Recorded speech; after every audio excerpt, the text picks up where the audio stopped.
Die südkoreanische Serie Squid Game wurde 2021 zu einem globalen Kulturphänomen. Sie ist die weltweit erfolgreichste Netflix-Serie aller Zeiten. Neben einer radikalen Kritik am Kapitalismus wirft Squid Game fundamentale Fragen zur menschlichen Freiheit auf. Kann der Mensch auch in Notlagen frei handeln oder wird er von äußeren Umständen fremdbestimmt? Squid Game ist eine südkoreanische Thriller-Serie, die 2021 auf Netflix veröffentlicht wurde und weltweit große Popularität erlangte. Sie besteht aus 3 Staffeln mit insgesamt 22 Episoden und gewann zahlreiche Auszeichnungen.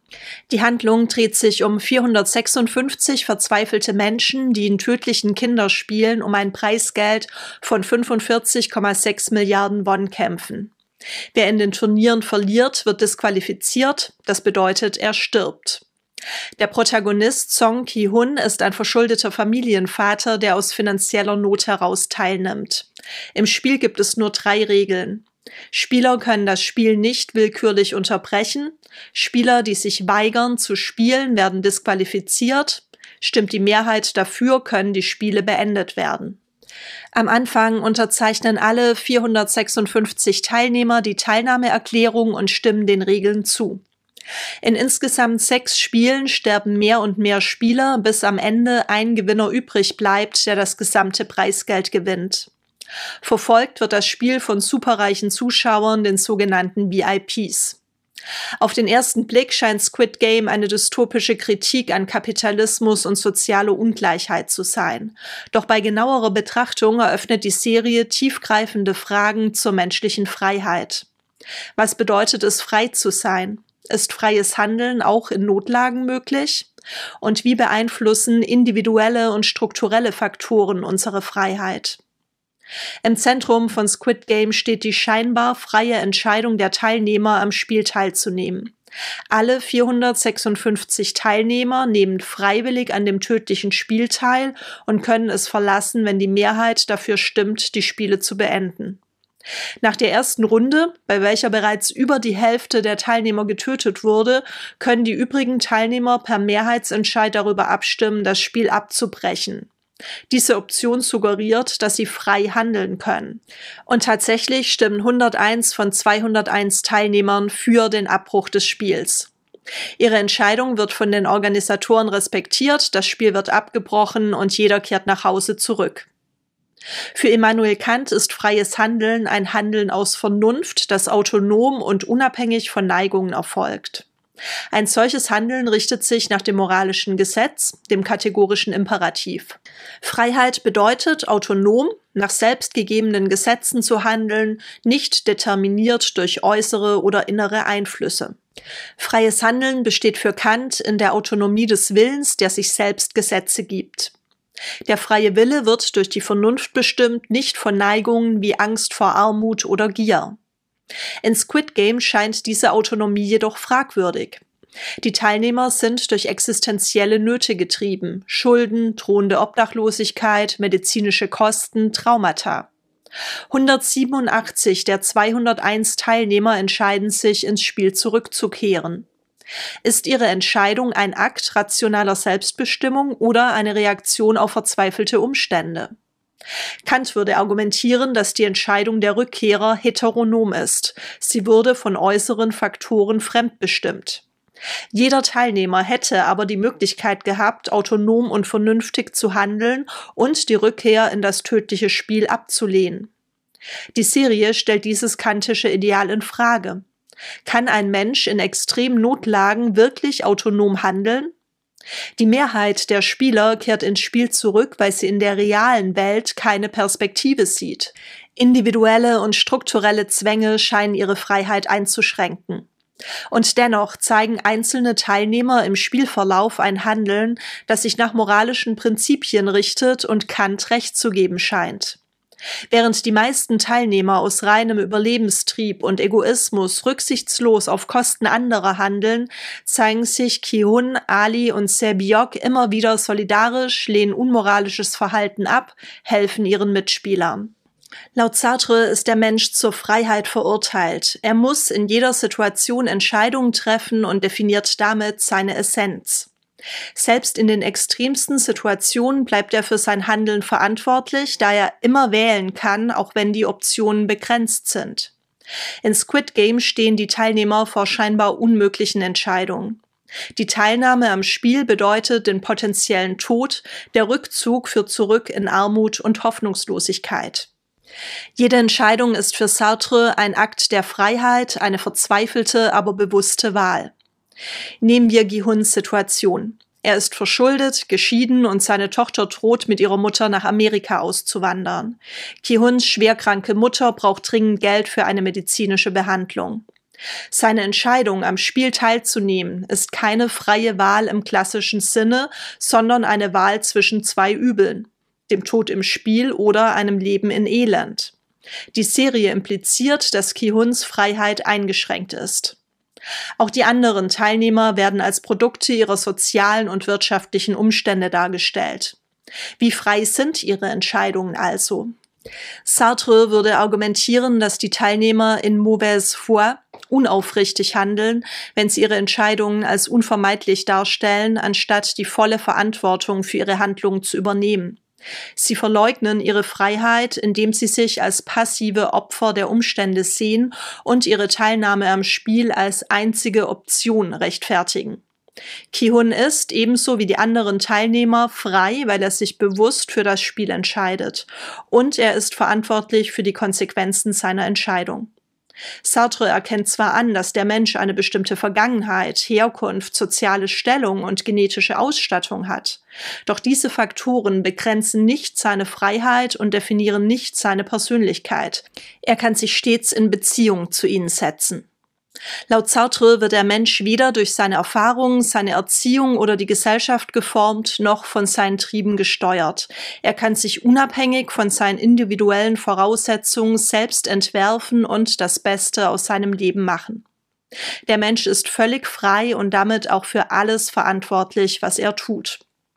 Die Spieler entscheiden sich freiwillig, an dem Spiel teilzunehmen und spielen trotz moralischer Bedenken weiter. Kant und Sartre gehen davon aus, dass der Mensch völlig frei handeln kann und für alles verantwortlich ist, was er tut.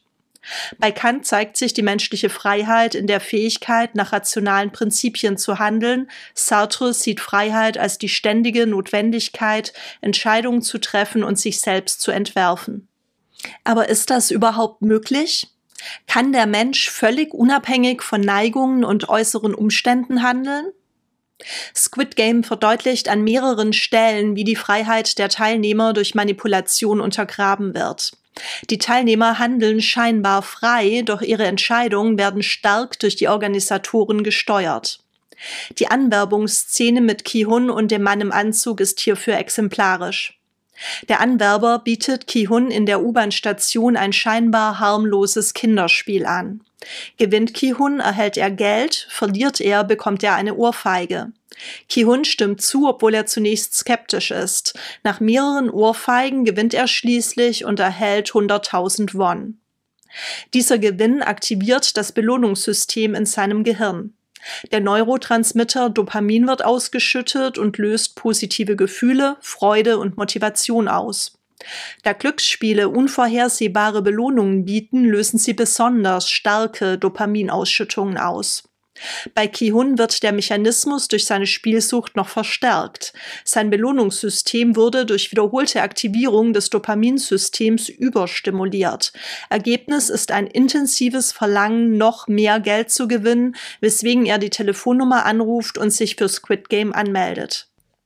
Hier zeigt sich eine philosophische Spannung zwischen Freiheit und Determinismus. Baruch Spinoza argumentiert, dass der Mensch sich nur frei glaubt, weil er die Ursachen seiner Handlungen nicht kennt. In Squid Game wird Gi-hun durch eine kausale Konfiguration manipuliert. Der Anwerber kennt Gi-huns finanzielle Not, seine familiäre Situation und seine psychologische Anfälligkeit. Er schafft eine Situation, in der Gi-hun frei handelt, aber dennoch tut, was der Anwerber will. Die Serie zeigt zudem, wie die Zustimmung der Teilnehmer durch psychologische Mechanismen wie die Eskalation des Engagements und die versunkene Kostenfalle verstärkt wird. Nachdem Ki-hun einmal zugestimmt hat, hält er an seiner Entscheidung fest, selbst wenn die Konsequenzen tödlich sind. Seine Rückkehr ins Spiel nach dem Abbruch ist ein Beispiel dafür. Die Angst, sein Leid umsonst investiert zu haben, treibt ihn zurück. Die Organisatoren in Squid Game setzen eine Vielzahl subtiler und offensichtlicher Manipulationen ein, um die Teilnehmer zu kontrollieren und ihre Freiheit einzuschränken. Sie vermitteln den Teilnehmern durch klare und einfache Regeln ein trügerisches Gefühl von Kontrolle. Die Teilnehmer haben jederzeit die Möglichkeit, das Spiel per Mehrheitsentscheid abzubrechen. Die Organisatoren wissen aber, dass die meisten Spieler aufgrund ihrer verzweifelten Lage weiterspielen werden. Die Notlage der Teilnehmer und psychologische Mechanismen verhindern eine freie Wahl. Die Organisatoren fördern gezielt Konkurrenz und Misstrauen unter den Teilnehmern. Die Spiele sind so gestaltet, dass Kooperation riskant ist. Dies führt zu Gruppenkonflikten und Verrat, was die Teilnehmer emotional destabilisiert und ihre Fähigkeit zu rationalem oder solidarischem Handeln weiter einschränkt. Es gibt Spiele, in denen jeder Spieler für sich selbst kämpfen muss. In anderen Spielen sind Allianzen notwendig. Dann wieder kämpfen einzelne Spieler gegeneinander. Die Organisatoren schaffen absichtlich Situationen, in denen Vertrauen bestraft wird. Das Misstrauen und die Konkurrenz zwischen den Teilnehmern wird dadurch verstärkt, dass die Organisatoren entscheidende Informationen gezielt zurückhalten, um die Teilnehmer im Unklaren zu lassen und ihre Entscheidungsfähigkeit zu beeinträchtigen. Die Teilnehmer haben keine ausreichenden Informationen, um sinnvolle Entscheidungen treffen und funktionierende Allianzen bilden zu können. Die kindliche, bunte Ästhetik der Spiele trägt dazu bei, die Teilnehmer in einer falschen Sicherheit zu wiegen und die tödliche Natur der Spiele zu verschleiern.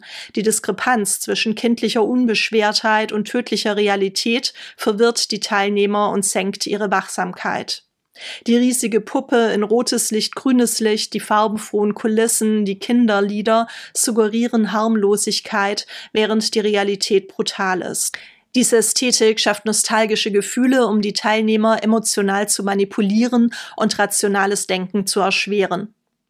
Durch die Rationierung von Essen, eine lagerhafte Unterbringung ohne jede Privatsphäre, Schlafentzug, grelle Lichteffekte schaffen die Organisatoren eine stressige Umgebung, die Aggressionen und Konflikte zwischen den Teilnehmern fördert.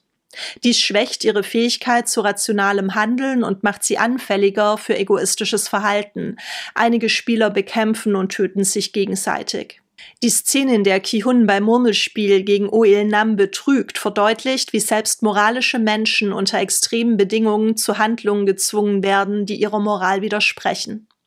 Unbewusste psychologische Mechanismen und gezielte Manipulationen durch die Organisatoren scheinen auf individueller Ebene die Freiheit der Teilnehmer einzuschränken und sie daran zu hindern, nach rationalen Prinzipien zu handeln bzw. sich durch bewusste Entscheidungen selbst zu entwerfen.